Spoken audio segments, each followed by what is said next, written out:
The Good, the Bad and the Ugly is the theme to the 1966 film of the same name, which was directed by Sergio Leone. Included on the film soundtrack as The Good, the Bad and the Ugly, the instrumental piece was composed by Ennio Morricone, with Bruno Nicolai conducting the orchestra. A cover version by Hugo Montenegro in 1968 was a pop hit in both the US and the UK. It has since become one of the most iconic scores in film history.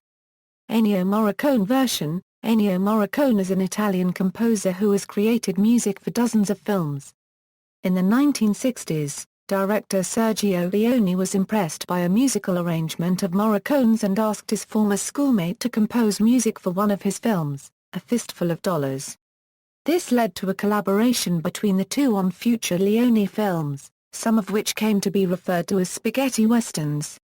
After a steady percussion beat, the theme to The Good, the Bad and the Ugly begins with a two-note melody sounding like the howl of a coyote.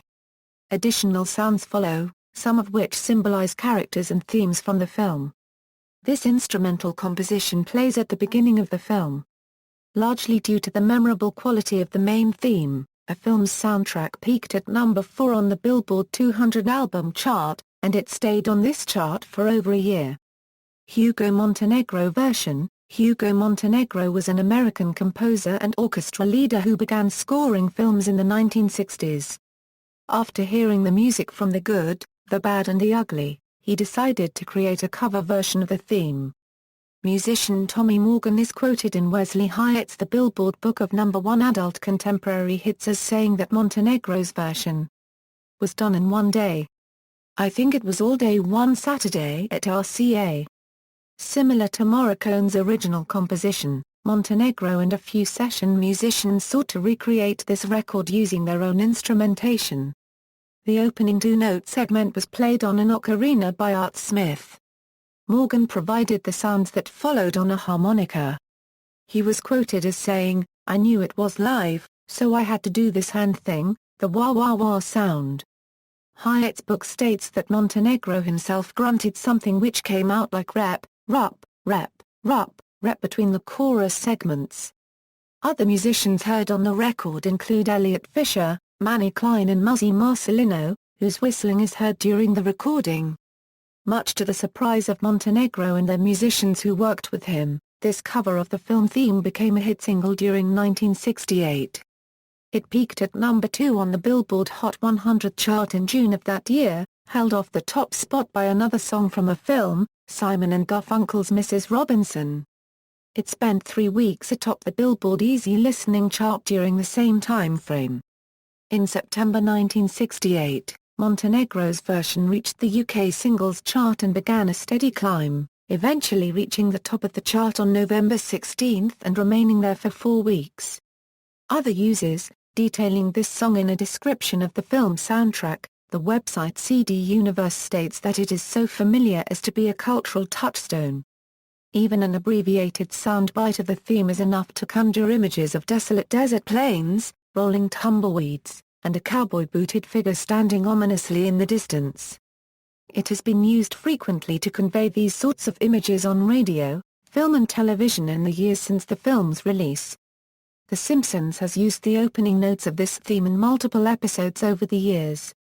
Among numerous musicians who have, in full or in part, borrowed or sampled from this song are Gorillaz, whose 2001 debut single, Clint Eastwood, was so named because it reminded the group of Morricone's theme and its melodic structure.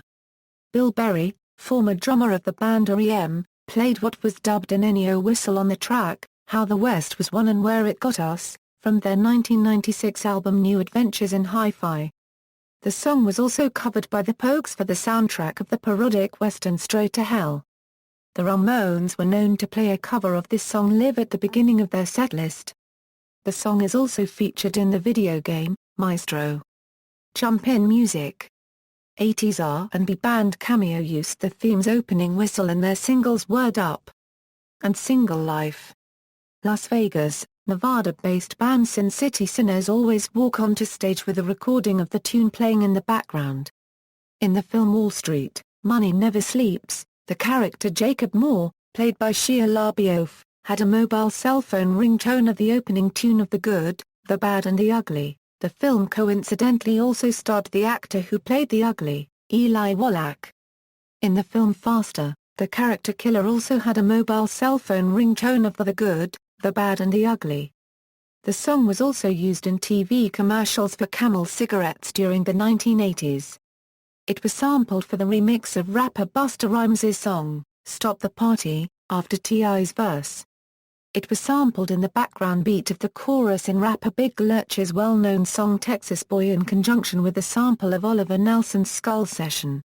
Comedian Eddie Murphy whistled the opening notes during the shoe-throwing mother monologue of his 1983 Delirious television special. The theme was used in 2014 for commercials for the Nissan Altima and also was used in 2015 for Indonesian commercial milk Nestle copyright Danko OnePlus. References. External links: Montenegro 7 inches vinyl discogs, Montenegro 7 vinyl discogs.